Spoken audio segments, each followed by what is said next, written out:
아멘. 오늘은 이 비밀이 크도다라는 제목으로 함께 하나님 말씀 나누도록 하겠습니다. 1월부터 시작했던 이 에베소서 강해가 오늘로 18번째 시간을 맞이했습니다. 목사님 언제까지 에베소서 합니까? 이제 5월까지 하거든요. 이제 얼마 몇 주 안 남았어요. 에베소서를 시작하면서 1장 1절이 계속 머릿속에 맴돕니다. 이렇게 에베소서가 시작이 되거든요. 하나님의 뜻으로 말미암아 사도된 바울은이라고 시작이 돼요. 여러분, 우리의 삶에 여러 가지 말미암아가 있거든요. 내가 잘 선택한 것으로 말미암아, 내가 혹 잘 선택하지 못한 것으로 말미암아, 내가 원하는 것이 이루어진 것으로 말미암아, 내가 원한 것이 절망한 것으로 말미암아, 갑자기 어떤 상황과 일이 닥친 것으로 말미암아. 여러분이 말미암아로 시작하는데요, 마지막 궁극적으로 이루어지는 결과는요, 하나님의 뜻만 이루어집니다. 믿습니까? 창세기 28장 15절에서 이렇게 우리에게 야곱을 하나님께서 축복하면서 이런 고백을 해요. 창세기 28장 15절 읽어볼까요? 시작. 내가 너와 함께 있어 내가 어디로 가든지 너를 지키며 너를 이끌어 이 땅으로 돌아오게 할지라. 내가 내게 허락한 것을 다 이루기까지 너를 떠나지 아니하리라 하신지라. 아멘. 여기에서 가장 은혜로운 문구가 있다면 내가 어디로 가든지예요. 내가 우편으로 가든지 좌편으로 가든지 뒤로 가든지 앞으로 가든지. 오늘 친정을 방문한 우리 집사님 권사님 계신데, 여러분 창립할 때부터 성문교회에 계셨다가 이제 너무 거리가 멀어서 다른 교회로 옮길 수밖에 없는 상황. 내가 어디로 가든지 가까운 성도들은 보지 못하는 아쉬움은 있지만 하나님의 그 인도하심은 살아계셔서 여전히 아버지의 선한 뜻을 또 사랑하는 가정 안에 부어주는 줄로 믿습니다. 그것은 우리의 삶에도 마찬가지이지요. 어디로 가든지 그 있는 자리에서 하나님은 그 상황 속에서 우리의 삶을 주도하고 계세요. 그래서 우리는 잠언 16장 9절에 사람이 마음으로 자기의 길을 계획할지라도 그의 걸음을 인도하시는 이는 여호와시니라. 수많은 선택 가운데 우리가 오늘도 결정하고 선택하고 참으로 우리가 지혜를 동원해서 무엇인가를 해보지만 마지막 기도는 하나님, 이 모든 계획 속에 하나님의 도장, 하나님의 인치심, 하나님의 보호하심, 하나님의 역사하심이 있기를 원합니다. 하나님의 그 주권을 우리가 기도할 수 있어야겠습니다. 여러분, 오늘 본문에 하나님의 뜻으로 사도된 바울은 한때 예수쟁이를 핍박하려고 다메섹 도상까지 230km나 되는 먼 거리를 이제 질주해서 그 예수쟁이를 잡으려고 하는 찰나에 다메섹 도상에 오르는 그 시간에 호련히 빛으로 찾아오신 주님께서 사울에게 찾아오시면서 그의 눈이 실명되기까지 하지요. 그때 사울이 주여 주님 누구십니까? 그때 사울이 뭐라고, 주님이 나는 네가 핍박하는 예수다 그러면서 주님을 만나지 않습니까? 의도하지 않게 예수님을 만나고 나서 원래 자기의 뜻은 실패로 돌아가고 예수쟁이를 잡으려는 계획은 실패로 돌아가고 나중에 하나님의 뜻, 오늘 감옥에서 이 에베소서를 작성하는 하나님의 뜻만 이루어지는 걸 이 한 사람만 봐더라도 참 하나님의 뜻이, 그 인생을 향한 하나님의 계획이 얼마나 크고 놀라운지 우리가 알 수 있지요. 근데 여러분, 이것이 에베소서를 쓴 사도 바울만의 삶이 아니지요. 오늘 우리의 인생도 동일하게 오늘 내 인생에서 감옥에서 편지밖에 못 쓰는 사도 바울의 현재의 그 상황이 먼 훗날 2000년이 지난 지금 성경으로 우리에게 하나님께서 또 열어보게 하시고 수많은 사람들을 살려내는 경전으로 사용하신다면, 여러분 오늘 우리의 인생의 이야기는 하나님께서 여전히 하나님의 뜻을 이루시는 재료로 사용하시는 줄로 믿습니다. 바울이 감옥에서 하나님의 뜻으로 말미암아 편지를 썼던 이 에베소의 여정이 오늘 5장 후반부에 이르렀어요.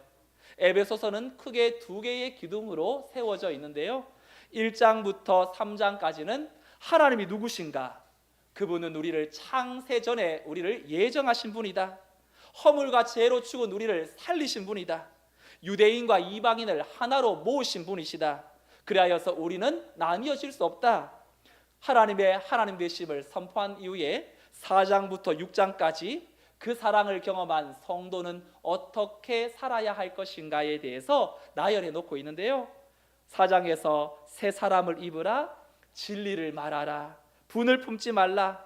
5장에서 지혜롭게 세월을 아껴라, 감사하며 노래하는 삶을 살아라. 그렇게 쭉 일상의 삶을 이어오면서 이제 오늘 이 가정 안에서의 부부의 도리에 대해서 나오고 있습니다. 어떤 분들이 오늘 이 본문을 보면 가정 안에 부부의 역할에 대해서 오늘 말씀하시려나 보다라고 생각할지 모르겠어요. 뭐 틀린 말은 아니지만 이 사도 바울이 하나님의 사랑을 입은 성도들이 진정 관계적 측면에서 어떻게 인생을 살아가는 것이 바람직한 것인가, 제일 밀접한 가정이라는 그 관계를 빼놓지 않고 오늘 부부의 관계로부터 시작하여서 이제 부모와 형제 사이, 종과 상전의 관계까지 그 관계의 틀을 계속해서 세부적으로 이어가고 있습니다. 그러면서 관계적 측면에서 사도 바울은 너희들이 하나님으로 말미암아 창세전에 은혜를 받았고 택함을 받았고 교회로 부르심을 받아서 하나님 앞에서 서 있는 삶을 살아간다면 정말 하나님을 믿는 자녀로서의 삶이 무엇으로 증명되어야 하겠느냐? 반드시 관계라는 시험대를 통과해야 한다. 그러면서 관계적 측면에서 하나님은 오늘 말씀을 시작하기 전에 지난주에 살폈던 대전제를 우리에게 다시금 기억하기를 원하는데요. 5장 21절 관계의 측면에서 어떤 원리를 붙들어야 되는가 함께 선포해 보죠. 시작. 그리스도를 경외함으로 복종하라. 복종은요 맹목적인 충성 정도가 아니라 그리스도를 경외함으로 복종하래요. 여러분, 경외한다라는 건 두려움과 존경이 함께 쓰여 있는 단어예요. 그래서 이 경건한 두려움, 그걸 경외함이라고 말합니다. 여러분, 주님이 친근하고 참 주님이 좋으시죠? 근데 우리 주님은요 마냥 좋은 그런 이 분만이 아니라 온 우주 만물의 주권을 가지고 계셔서 이제 마지막 때에 하나님의 통치권을 가지고 심판의 주로 오시기 때문에 그분 앞에서 내 고집이나 내 뜻대로 하려는 자기 중심성을 내려놓고 상대를 사랑으로 세우기 위해서 자신을 낮추는 태도가 복종이라는 거예요. 그래서 피차 복종의 원리가 가장 치열하게 적용되어야 될 현장이 바로 가정 안에서, 또 먼저는 남편과 아내의 이야기로 오늘 본문이 시작됩니다. 여러분, 오늘 본문을 통해서 우리는 부부의 도리만이 아니라 왜 사도 바울이 에베소서 5장 32절에 이 비밀이 크도다라고 선포했는지 그 문장을 우리의 문장으로, 우리의 고백으로 오늘 하나님께서 깨닫게 하시는 은혜를 허락해 주시기를 소망합니다. 사도 바울의 놀라운 고백, 거두절미하고 오늘 결론 겸 31절 32절에 사도 바울은 이 말씀을 하기 위해 부부의 관계를 이야기했는데요. 31절 32절을 선포해 보죠. 시작. 그러므로 사람이 부모를 떠나 합하여 그 둘이 한 육체가 될지니 이 비밀이 크도다. 나는 그리스도와 교회에 대하여 말하노라. 아멘.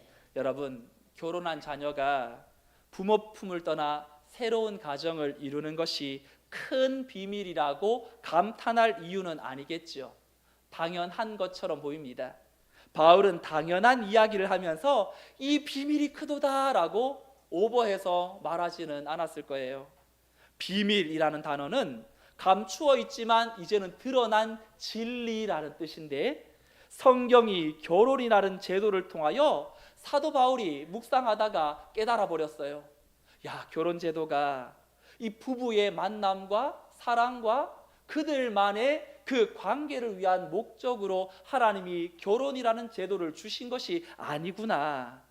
결혼이라는 제도를 통하여 그리스도께서 교회를 사랑하고 자신을 내어주신 그 사랑, 마지막 날 어린 양의 혼인잔치에 완성될 영원한 성도와 하나님과의 연합을 미리 보여주는 거룩한 예고편이 바로 결혼 제도구나라는 사실을 깨달아 버려서 이 비밀이 크도다라고 선포하는 것입니다.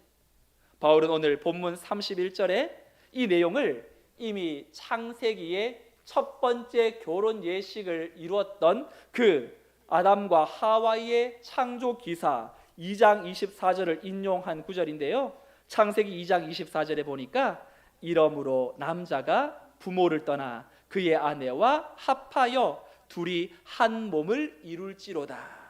에베소서 5장을 여러분 이해하려면 창세기 2장을 함께 보셔야 됩니다. 하나님은 하나님의 형상을 닮은 아담에게 관계적 기쁨을 누리게 하기 위해서 그를 깊이 잠들게 하셨어요. 그리고 갈빗대를 취하여서 여자를 만드시는데 하와를 만드는 과정이 창세기 2장 21절 22절에 이렇게 기록되어 있습니다. 우리 두 절을 함께 읽어볼까요? 시작. 여호와 하나님이 아담을 깊이 잠들게 하시니 잠들매 그가 그 갈빗대 하나를 취하고 살로 대신 채우시고, 여호와 하나님이 이 아담에게서 취하신 그 갈빗대를 여자를 만드시고 그를 아담에게로 이끌어 오시니. 여러분, 이것이 결혼식장에 아버지가 딸의 손을 잡고 신랑에게로 데려오는 그러한 모습을 연상시키지 않습니까? 저는 오정혜 목사님이 주례하셨는데 제가 한번 말씀드렸죠. 제가 아내를 기다리고 있는데 아내가 장인어른의 손을 잡고 왔지만 제가 아내에게로 나갈 수 없었던 이유, 그때 이제 목사님이 순서지를 주고 우리 오정혜 목사님이 주례를 하면 한 가지 원칙이 있다고. 그게 뭡니까? 그건 오 목사님이 앞에 신랑이 서고 이제 신부와 장인어른이 손을 잡고 들어오면 오 목사님이 이제 이런 멘트를 하는 거예요. 오늘의 이 결혼은 하나님의 허락하에 이루어졌지만 사람의 허락도 이루어져야 이 결혼이 성사됩니다. 누가 이 결혼을 승낙합니까? 이렇게 물을 때 장인어른이 오른손을 들고 예, 제가 허락합니다, 이걸 말해야 되는데 장인어른이 놀라서 아니면 딸을 보내주기 싫어서인지 몰라도 한 5초간 머무르고 있다가 제가 결혼을 못할 뻔했던 그 웃지 못할 어려움이 있었죠. 마치 하나님이 이 하와를 데리고 아담에게 왔어요. 그리고 이끌어 오셨는데 아담의 입에서 그 하와를 보며 무슨 말이 터져 나왔습니까? 23절에 보니 아담이 이르되 이는 내 뼈 중에 뼈요 살 중에 살이라. 뼈는요, 사람의 가장 깊은 구조, 중심, 골격을 상징한다면 살이라는 건 생명과 친밀함, 부드러움, 연합을 상징합니다. 그러니까 아담이 이 동물들에게 이름만 짓다가 동물만 보다가 자기의 이 본성과 똑같은 너무나 자기의 존재적 그 가치가 합한 사람을 보면서 이는 내 뼈 중에 뼈요 살 중에 살이라고 고백하는 거죠. 여러분 보세요. 하와가 어디에서 나왔습니까? 아담의 옆구리에서 나왔어요. 그런데 성경은 예수님을 둘째 아담이라고 말합니다. 첫째 아담이 이 땅에 이 죄를 가지고 온 인류의 대표라면 예수님은 이제 그 죄로 말미암아 죽은 이 세상에 생명을 가지고 온 하나님 백성의 대표이거든요. 그래서 예수님을 마지막 아담, 둘째 아담이다라고 말합니다. 근데 둘째 아담이신 예수님이 십자가에서 죽으실 때 그의 옆구리에서 무엇이 흘러나옵니까?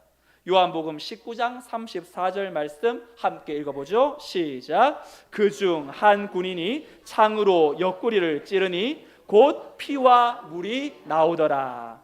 아담의 옆구리에서 첫 번째 신부인 하와가 나왔다면 마지막 둘째 아담이신 그리스도의 찔린 옆구리에서는 피와 물이 나왔는데 이것은 예수님의 죽음이 비극적이라는 걸 알려주려는 것이 아니라 교회를 낳게 된 구원의 사건임을 보여주는 거죠. 어떤 분들이 기도할 때마다 이런 고백을 하세요. 주의 피로 값주고 사신 우리 성문교회, 주의 피로 값주고 사셨다라는 고백을 종종 하시는 분들이 많이 있으세요. 왜 주의 피로 값주고 산 교회입니까? 예수님의 피는 단순히 인간이 흘린 피가 아니라 그분의 피 흘려 구원하신 사람들의 모임이 교회거든요. 아담의 옆구리에서 하와가 나온 것처럼 예수님의 찔린 옆구리에서 흘러나온 피로 신부된 교회가 바로 세워진 것. 그러니 교회는 건물이 아니라 예수님의 피로 죄 씻음 받고 예수님의 피로 나의 죄를 위해 흘린 피라는 사실을 고백하고 예수님으로 새 생명을 얻은 성도들의 모임이 바로 교회 아닙니까? 그래서 교회는 주님의 신부라고 말하는 거예요. 주님께서 목숨을 주고 사랑하신 공동체. 그래서 여러분 교회를 생각할 때 교회당, 예배당, 건물을 생각하는 게 아니라 내가 오늘 주님의 신부이지, 내가 오늘 예수의 피로 값주고 또한 회복된 성도 신부라는 사실을 잊지 마시기를 바랍니다. 바울은 신부된 교회가 어떻게 하면 신랑이신 예수님께 합한 대우를 해드릴 수 있는가, 그 부분을 설명하기 위해 결혼 제도를 가지고 이야기하면서 먼저 아내들에게 말합니다. 22절 말씀 함께 읽어볼까요? 시작. 아내들이여 자기 남편에게 복종하기를 주께 하듯 하라. 갑자기 여성분들의 안색이 굳어지는 것 같습니다. 여러분, 이 한 절이 오해를 낳게 만드는 구절 중에 하나인 것 같아요.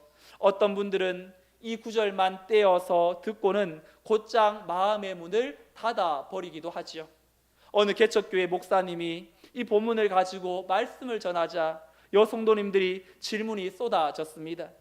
목사님, 남편에게 복종하면 남편이 더 기고만장해서 큰 소리 칠 텐데요, 계속 복종하면 남편이 정신 차릴까요? 도무지 복종할 만하지 않으면 어떻게 해야 합니까? 이걸 계속해서 복종이라는 걸 한 번 하면 두 번, 세 번 요구한다라는 거지요. 그런데 여러분, 아내의 복종이라는 단어는 남편의 권력 아래 짓눌리는 종속이 아니에요. 그리스도를 경외하기 때문에, 그리스도께서 교회를 사랑하시듯 주님께 자신을 내어드리는 자발적인 헌신. 그래서 22절은 주께 하듯 하라라는 단서가 기록이 되어 있어요. 남편에게 복종하는 게 아니라 남편을 향한 그 태도가 결국은 주께 드리는 헌신이라는 거예요. 그럼에도 이 복종에는 분명한 한계가 있습니다. 주께 하듯 하라. 그러니까 남편이 죄를 요구하거나 폭력과 학대와 불의를 행한다면 그건 주께 하듯 따를 수 없겠죠.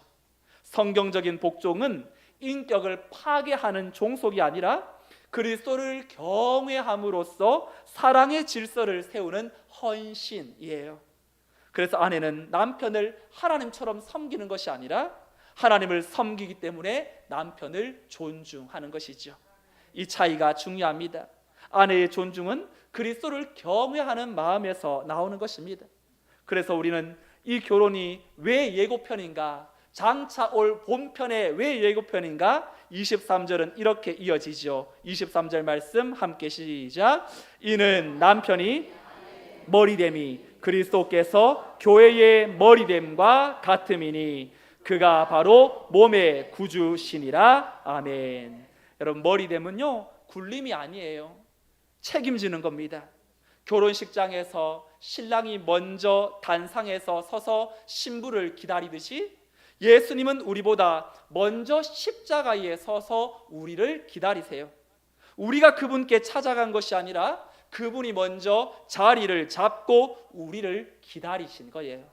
이제 남편들에게 주시는 말씀인데요, 25절 말씀 읽어볼까요? 25절 시작. 남편들아 아내 사랑하기를 그리스도께서 교회를 사랑하시고 그 교회를 위하여 자신을 주심같이 하라. 앞에서 아내들이여 복종하라 라는 말씀을 들을 때 마음속으로 아멘을 크게 하셨던 남자분들이 25절에는 아멘 소리가 작아지는 것 같습니다. 왜냐하면 남편에게 주어진 기준이 너무 높거든요. 그리스도께서 교회를 사랑하신 것처럼 사랑하라. 여러분, 아내들은 복종하라라는 한 문장으로 한 절로 끝났는데 남편이 아내를 사랑하는 그 원리가 무려 7절 25절부터 31절까지 명령이 이어집니다. 분량이 훨씬 길어요. 그 기준이 무엇입니까? 자신을 주신 그리스도처럼 사랑하라. 인간의 힘으로는 불가능한 요구를 또 하는 것처럼 보이지요.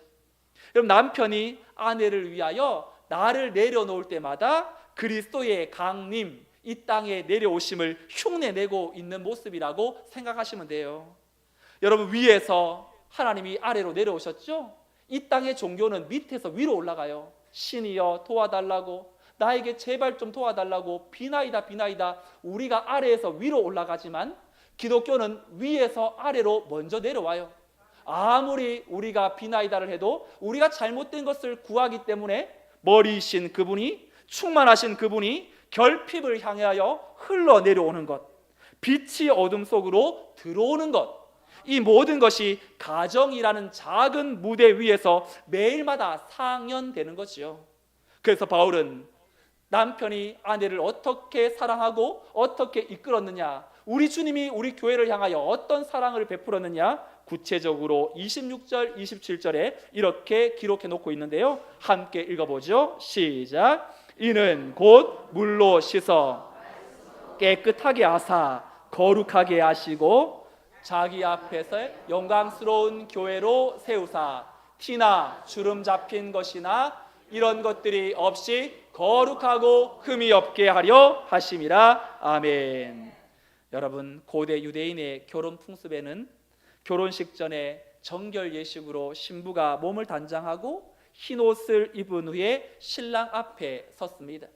일반적으로 신부가 단장하고 신랑에게 오는 거예요.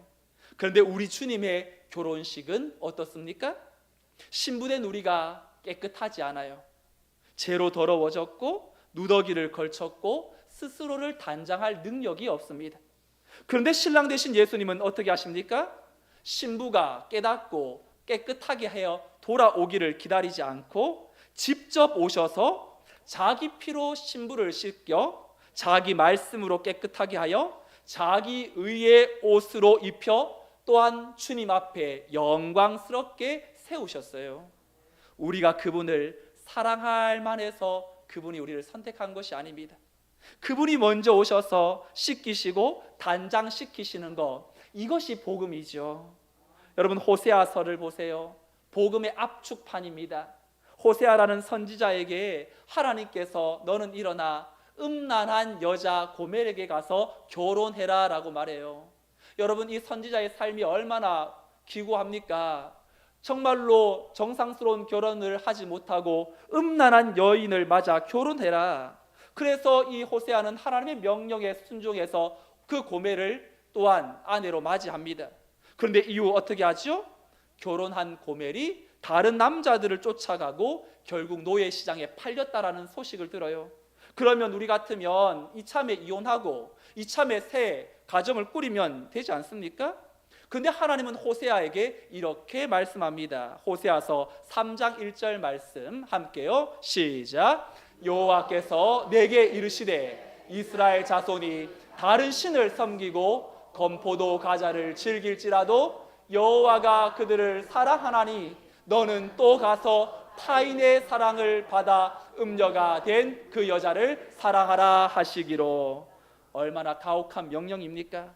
자신을 배신한 아내를 도로 돈을 주고 그것도 돈을 지불하고 데려오라는 거예요.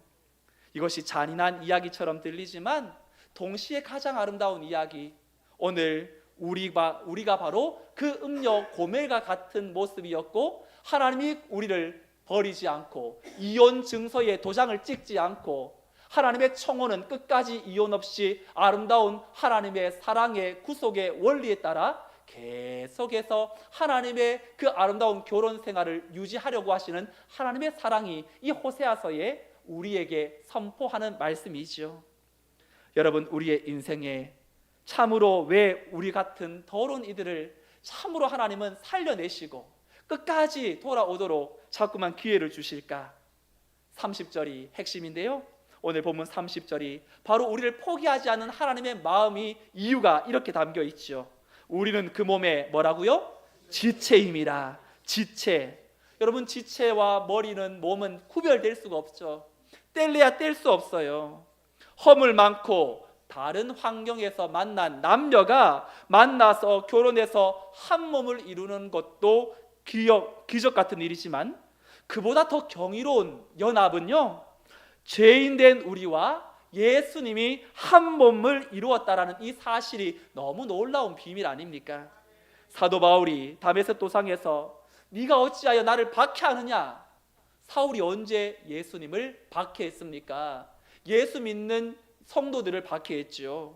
그런데 예수님은 성도에게 했던 핍박이 곧 내게 한 핍박이라고 인정해 주세요. 너가 내 성도들을 괴롭힌 건 내 몸을 박해한 것이다. 왜냐하면 교회와 성도가 머리 대신 그리스도의 살 중에 살이요 뼈 중에 뼈인 완벽한 지체이기 때문에 그렇다는 거지요. 여러분, 우리의 인생의 여정 속에 우리에게 일어나는 일이 하나님도 아실까? 나만 겪는 고난이라고 슬퍼할 때가 있잖아요. 근데 오늘 이 말씀의 비밀의 원리에 따른다면 우리에게 일어난 일은 우리에게만 일어난 일이 아니라 이미 하나님도 이 어려움에 동참하고 있다는 것이고, 반대로 주님이 십자가에서 죽으셨다는 건 우리가 그분과 함께 죽었다는 것이고, 그분이 부활하셨다는 건 우리도 그분과 함께 살아났다는 것입니다. 그래서 성도의 아픔은 주님의 아픔과 무관하지 않아요. 성도의 눈물을 주님은 잊지 않고 계십니다. 성도의 고난은 주님과 분리되어 있지 않습니다. 우리가 그리스도와 한 몸이 되었기 때문이지요. 그래서 사도 바울은 32절의 이 사실 앞에 이 비밀이 크도다. 나는 그리스도와 교회에 대하여 말하노라. 여러분, 크다라는 게 메가라는 헬라어로 되어 있어요. 메가톤급이라고 하잖아요. 사람이 흉내낼 수 없는 엄청난 압도적이고 광대한 뜻이 크도다라는 단어 속에 담겨 있어요. 여러분, 이 비밀이 왜 그토록 압도적이고 강대합니까? 사도 바울이 깨달았던 것은, 태초의 에덴 동산에서 첫 아담이 깊이 잠들었을 때에 그의 옆구리에서 신부 하와가 탄생한 것에서 그는 무엇을 경험합니까? 갈보리 십자가 언덕에서 둘째 아담 예수님이 죽음의 잠에 들었을 때에 그분의 옆구리에서 피와 그 물이 쏟아낸 것으로 신부 교회가 탄생한 이 원리가 너무나 놀라워 인류 최초의 부부의 현장이었던 그 창세기에서 가슴 벅찬 결혼식 현장에서 머나먼 훗날 죄인들을 구원하실 갈보리의 십자가 사랑을 미리 프로그래밍해 두셨던 하나님의 사랑을 그가 깨닫고는 이 결혼 제도를 통하여 하나님의 그 비밀이 크다라고 선포한 것이죠. 어떤 분들은 오늘 설교를 들으면서 마음 한구석에 소외감을 느끼거나 이런 의문이 드시는 분이 계실지 모르겠어요. 목사님, 저는 아직 결혼하지 않은 독신 청년입니다. 저는 뜻하지 않게 사별을 하거나 홀로 살고 있습니다. 오늘 이 영광스러운 가정이 주는 축복과 신비가 나와는 상관없는 이야기가 아닙니까? 이렇게 질문할지 모르겠습니다. 하지만 오늘 이 장엄한 설교를 기록한 사도 바울은 그 또한 결혼하지 않고 평생을 복음을 위해 살았던 독신자였어요. 그러나 역설적이게도 인류 역사상 결혼의 신비를 가장 크고 깊고 장엄하게 깨달아 선포했던 사람이 바로 독신자 바울이었습니다. 어떻게 이것이 가능합니까? 바울은 결혼을 단지 인간의 경험으로만 이해하지 않았어요. 결혼을 해보았기 때문에 결혼의 신비를 깨달은 것이 아니라 복음을 알았기 때문에 결혼의 신비를 깨달은 거죠. 남편과 아내의 관계 속에서 단순히 가정 윤리를 본 것이 아니라 그리스도와 교회의 영원한 연합을 보아서 이 결혼이야말로 하나님이 우리에게 앞으로 혼인잔치에 참여할 아름다운 본편을 준비하는 예고편이겠구나, 이 사랑을 깨달으니 그가 너무 놀라 크도다, 하나님을 향한 그 신비의 고백을 선포한 것이죠. 사랑하는 성도 여러분, 오늘 결혼하지 않은 청년들이나 홀로 된 성도들이나 오늘은 어떠한 이들이나 우리는 그리스도의 사랑받는 신부입니다. 우리 교회는 그리스도의 한 몸 된 교회입니다. 우리는 장차 어린 양의 혼인잔치에 참여할 초대받은 하나님의 백성들인 줄로 믿습니다.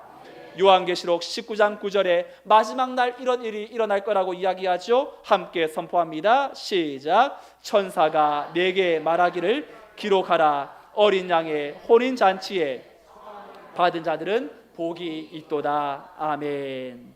이 땅에서 육신적인 결혼 생활은 영원하지 않아요. 일시적입니다. 우리가 천국에 가면 이 땅의 남편과 아내라는 제도는 막을 내릴 겁니다.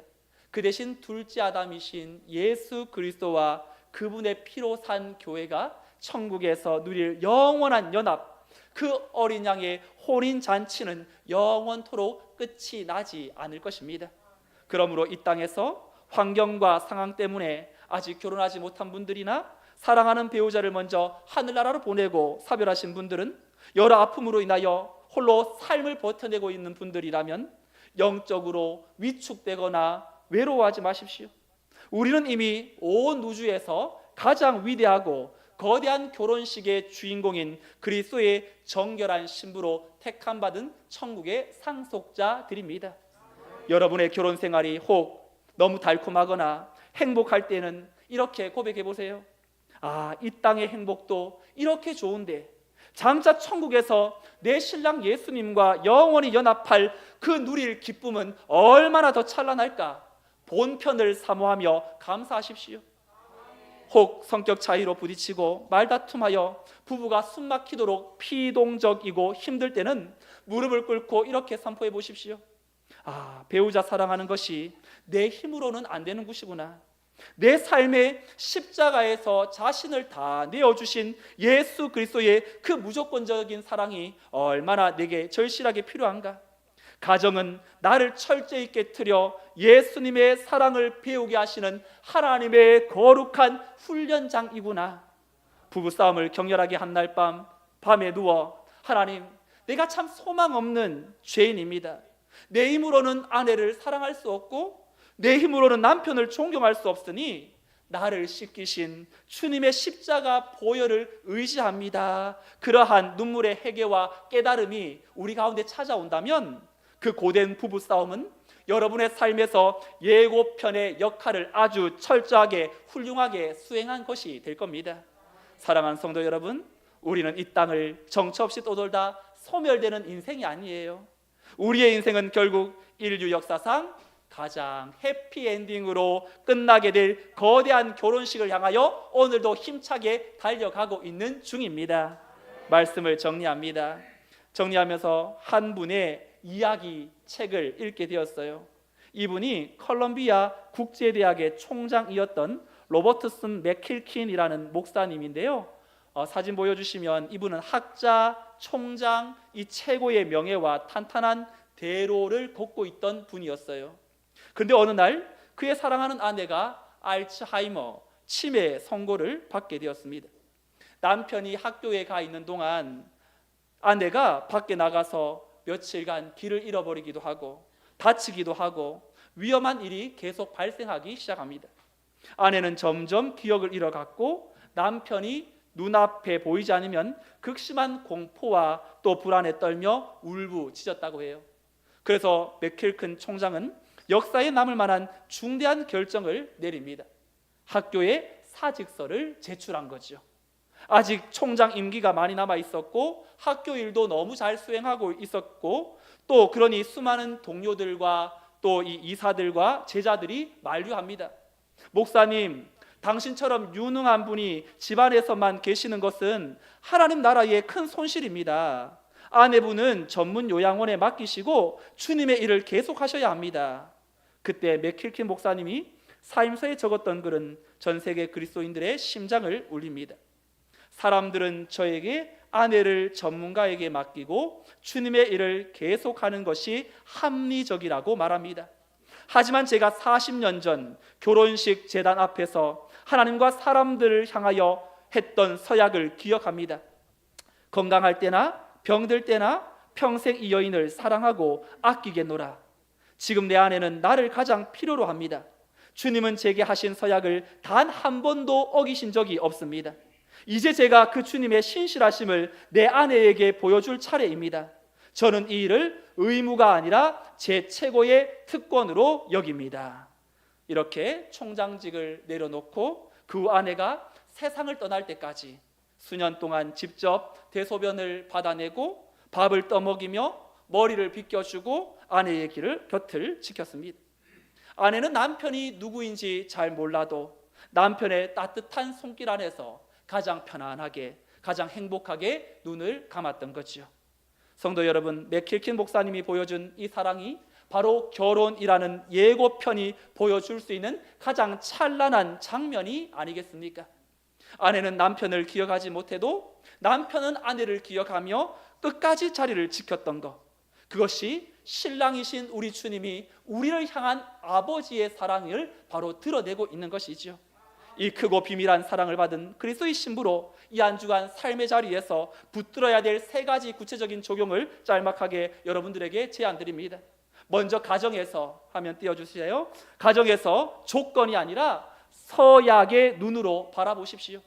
부부 사이에 다툼이 일어나거나 배우자가 미워질 때 내 감정과 상대의 자격에 집중하지 마시고 주님이 허물 많던 나를 지체로 받아주셨듯이 이번 주에는 배우자의 약점을 내 몸의 아픔처럼 여기고 먼저 한 걸음 양보해 주십시오. 남편은 아내를 위해 내 고집을 십자가에 못 박고 아내는 남편을 주님 대하듯 존중의 말 한마디를 건네시기 바랍니다. 두 번째, 일터와 관계에서 피차 복종의 질서를 연습하십시오. 세상은 끊임없이 자기를 증명하고 남을 밟고 올라서라고 말합니다. 하지만 이 한 주간 직장과 교회 안에서 나보다 약한 자를 또한 사랑으로 세우기 위해 거룩한 복종을 연습해 보십시오. 내가 손해보는 것 같은 그 순간, 억울한 그 순간, 정말로 나를 함부로 여기면서 자꾸만 자기가 원하는 것을 이루려고 하는 그 시대 앞에 가정과 세상이라는 여러분들의 무대가 그리스도의 사랑을 상연하는 주인공들이 되었기를 주님의 이름으로 축복합니다. 마지막 홀로 걷는 자리에 있을 때 완벽한 신랑이신 주님과 동행하십시오. 외로움과 소외감이 찾아올 때, 아파서 혼자 집에서 누워 계실 때 요한계시록의 어린 양의 혼인잔치를 묵상하며 이 땅의 관계는 영원하지 않지만 나를 위해 목숨을 버리신 예수님과의 연합은 영원하다는 사실을 기억하고 나는 우주에서 가장 고귀한 그리스도의 신부다라는 영적 자존감을 가지고 그 외로움을 찬송과 기도의 시간으로 바꿔낼 수 있기를 축복합니다. 이 한 주간 우리는 주의 순결한 신부로 어떤 자리에 있든지 하나님에게 세상을 그리스도의 사랑으로 아름답게 흘러가는, 그리하여 하나님의 나라를 확장시키는 믿음의 권속들이 다 되시기를 주님의 이름으로 축원드립니다. 아멘. 다 같이 자리에서 일어나셔서 찬양하겠습니다. 오늘 말씀을 생각하면서요, 하나님의 나팔 소리 천지진동할 때에 이게 혼인 예식의 처음 장면이라고 저는 확신하거든요. 나팔 불 때 나의 이름, 나팔 불 때 이름 부를 때에 잔치 참여하겠네. 그리고 하나님의 사랑이 영원히 함께하리. 우리 내 생명 주님께 내어드리겠습니다. 두 찬양 함께 하나님께 올려드리겠습니다.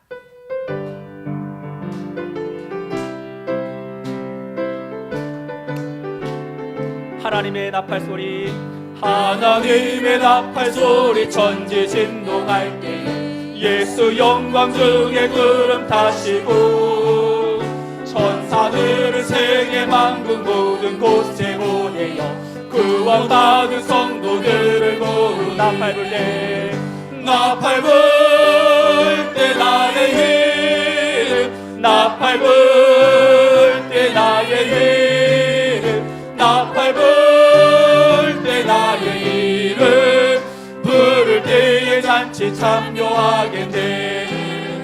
무덤 속에 잠자는 자 그때 다시 일어나 영화로운 부활 승리 얻으리. 주가 택한 모든 성도 구름 타고 올라가 공중에서 주의 얼굴 배우리. 나팔 불 때 나의 이름, 나팔 불 때 나의 이름, 나팔 불 때 나의 이름 부를 때에 잔치 참여하겠네. 다시 오실 날을 우리 알 수 없으니 항상 기도하고 깨어 있어서 기쁨으로 보좌 앞에 우리 나가서도록 그때까지 참고 기다리겠네. 아멘. 나 밟을 때 나의 힘, 나 밟을 때 나의 힘, 나 밟을 때 나의 이름 부를 때에 잔치 참여하겠네. 하나님의 사랑이 영원히 함께하리. 십자가의 길을 걷는 자에게 순교자의 삶을 사는 이에게 조롱하는 소리와 세상 유혹 속에도 주의 순결한 신부가 되리라. 내 생명 주님께 다시 한번 고백합니다. 하나님의 사랑이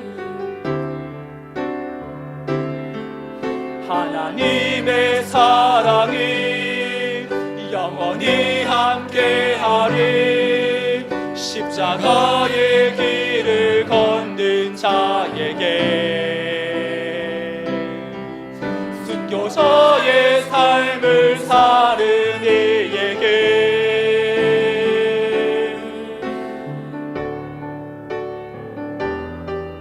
조롱하는 소리와 세상 유혹 속에도 주의 순결한 신부가 되리라.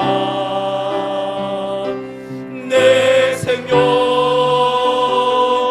주님께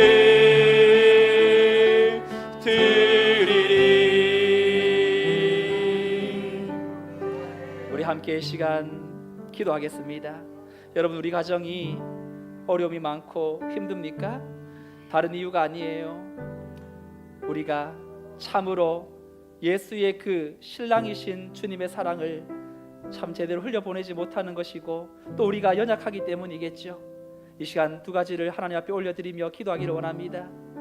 주님, 남편은 아내를 그리스도께서 교회를 사랑하신 것처럼 사랑하게 하시고, 아내는 주님을 경외함으로 남편을 존중하며 세우게 해주시도록, 또 혹 결혼하지 않은 성도들이나 홀로 믿음의 길을 걷고 있는 성도들, 내가 그리스도의 사랑받는 신부라는 사실을 한치도 잊지 않게 하여 주시고, 외로움과 상처와 내 앞날이 두렵고 어려울 때에도 여전히 내 몸의 지체로 인정해 주시는 주님의 그 사랑을 힘입고 영원한 혼인잔치에 참여할 그 소망을 가지고 이 한 주간도 복종하고 주님을 경외함으로 더 낮아지고 겸손하게 하나님 앞에 붙들려 주님과 더욱더 동행하는 믿음의 삶을 힘있게 살아갈 수 있도록 인도해달라고 오늘 말씀을 생각하며 함께 통성으로 기도하겠습니다. 하나님 아버지, 감사합니다. 그리스도의 사랑이 얼마나 크고 놀라운지를 경험합니다. 하나님, 내 자신을 이렇도록 사랑해 주시고 나를 버리지 않으시고 구원의 그 사랑과 그 은혜로 인하여 하나님 지금도 나와 함께 하시고 정말로 그리스도의 한 지체로 나를 인정해 주신 것 감사합니다. 하나님, 우리 가정에 정말 남편의 역할을 잘 감당하게 해주시고 교회를 사랑하신 것처럼 사랑하게 하여 주시고 주님을 경외함으로 남편을 아내가 존중하게 하시고 우리의 가정이 감정과 조건으로 움직이는 곳이 아니라 서약과 은혜와 십자가의 사랑이 나타나는 거룩한 훈련장이 되게 하여 주옵소서. 부부 사이와 가족관계와 교회와 일터와 모든 관계 속에서 자기 중심성을 내려놓고 피차 복종하며 서로를 살리는 성령 충만한 삶을 살아가게 하여 주옵소서.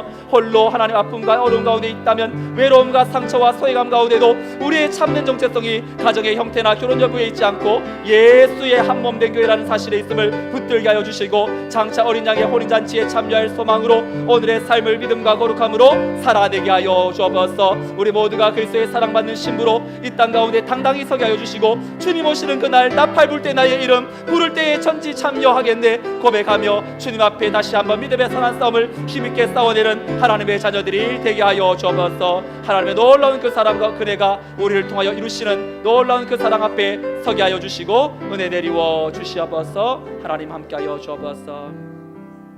사랑과 은혜가 풍성하신 하나님, 오늘 말씀을 통하여 이 비밀이 크도다라고 외쳤던 사도 바울의 감격을 우리도 함께 듣게 하시니 감사드립니다. 우리는 결혼과 가정을 너무 자주 인간적인 행복과 현실적인 문제의 차원에서만 바라보았습니다.